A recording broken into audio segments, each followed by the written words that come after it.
Well, it's that time of the year again. It's near the very end of autumn, coming on to winter.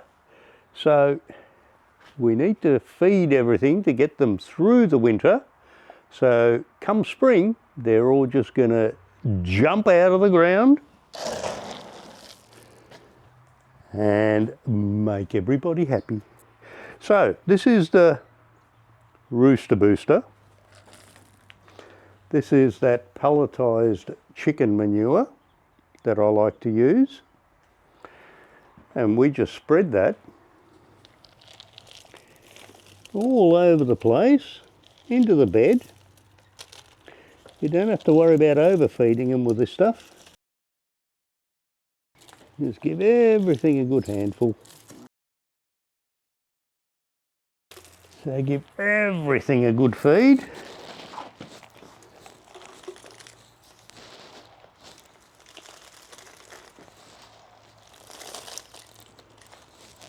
And they'll thank you in the spring.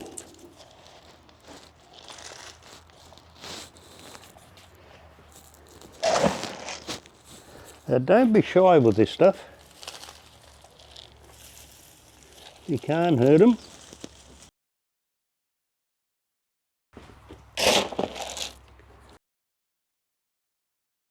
All of the stuff that you see here, this end over here, it went all hard and woody and it just basically got old.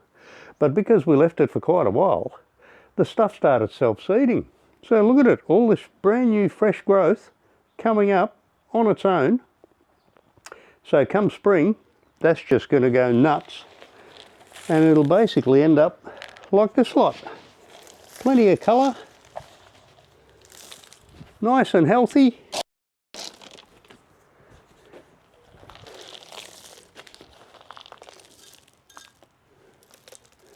Everything gets some.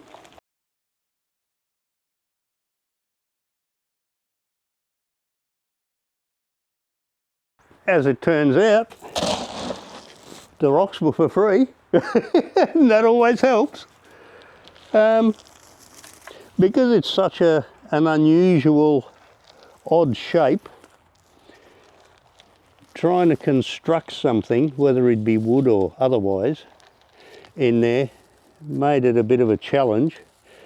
So it needed something that could be done like freeform, and rocks are the best way to do that because you can put them in any shape you like.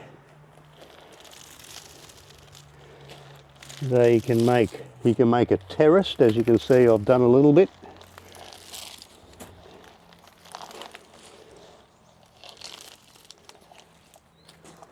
And over there, put a nice little raised bed. Yeah, with a bit of jasmine, so it wasn't looking too flash there for a while, but we had an awfully hot summer and with a tin fence behind it, not helping with the excess heat as well. But now it's all come to life and it's all rejuvenated. So yeah. Oh, I'll bring this around.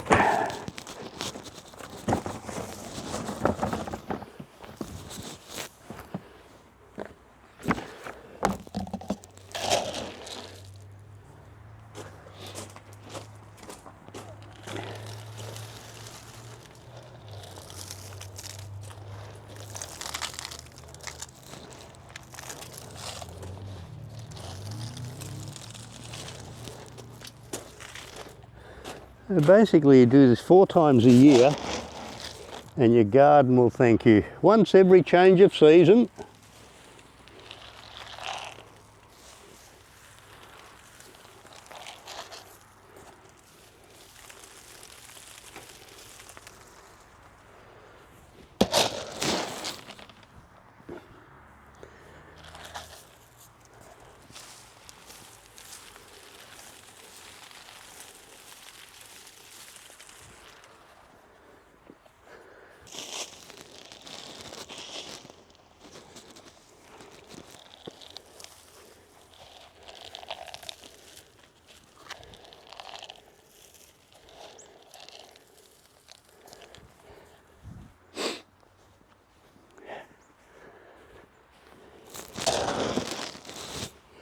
And our jacaranda tree, which we planted it was probably up to my waist. So it's coming real good, and for the first time last year it actually flowered. So sign of better things to come, I'm presuming. You guys know what a jacaranda looks like. It's got these masses of clumps of purple flowers. Just beautiful. Yeah. Well,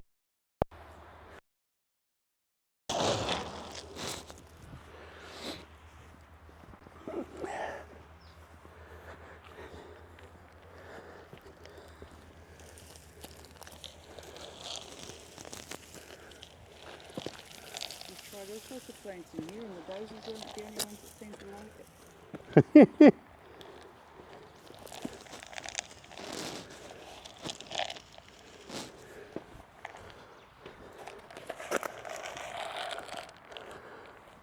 right, give some everywhere.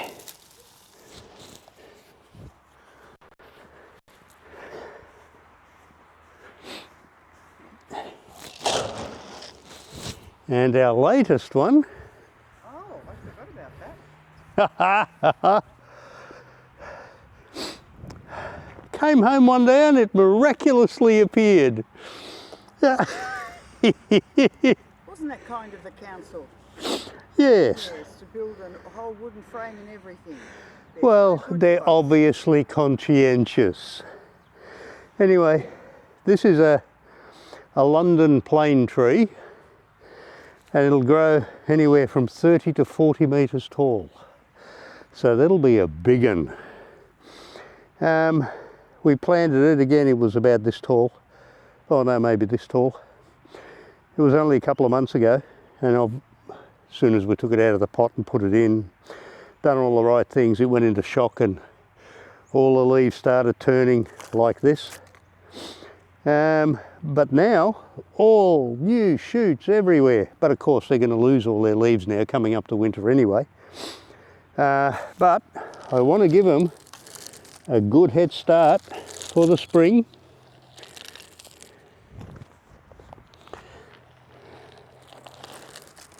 So good feed. You can see the ground it's in. It's all hard. It was all covered in gravel when we bought the place. Yeah. And slowly, green staff is reclaiming it. It was completely covered with gravel, like most of our front yard. Yeah, that's right, that's right. And now it's slowly coming good. But this, if you guys don't know, London plane tree, they grow, well, very large to start with. They're also an incredibly good climbing tree. They've got really sturdy limbs. And it'll give a nice bit of shade in this open area that's just, the sun just beats down on. So, hopefully, this will work out. Probably by the time we're gone, it'll reach its maximum height. But they tell me, according to the research, that this thing, once it's established, grows about 4 foot a year. 4 foot a year. That's not bad. It's pretty damn good actually.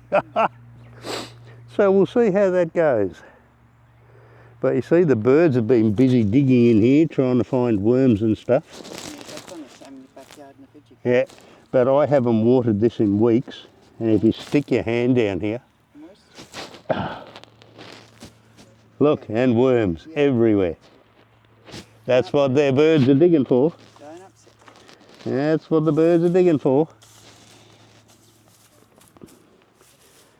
So yeah, that is good soil now. And so that's got topsoil and mulch and some chook. And then I topped it off with probably a good 6 inches of mulch.